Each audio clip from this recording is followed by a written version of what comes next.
Padayon ang arabahan publiko, magin ang mga nagpapakabuhi kasumpay itong kakulangan, itong pampasaheros nga sarakyan nga nagbibiyahe ha syudad itong Tacloban.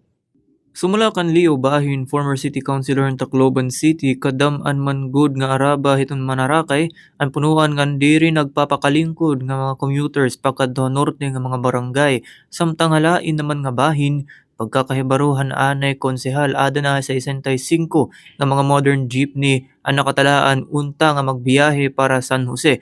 Kundiin hapag kaya na bisan usa in waray pa may nabiyahe tungod nga gihapon han kamahal iton pag-purchase han nasabi nga modernized jeepney. Usa pa nga nakabalaong an waray insakto nga pondo agud nga makapalit may tungod nga diri pa naire-release iton bangko ang nakaalutaga nga budget pahini. Ginpaangbit pahini nga usa gihapon nga iya nakikit-an nga nagaalang na gihapon ang pira nga mga drivers ngan operators nga mag-purchase han nasabi nga modernized jeepney. May tungod nga madagmit ang mga ini magkaruruba. Naghatag naman inihin kasiguraduhan ha commuters nga diri magbaraka, may tungod nga naglalaom hiya nga mapapamatian ang ira mga araba, iton alkalde han Tacloban.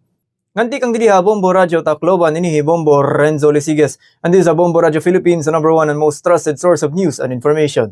Basta Radio, Bombo!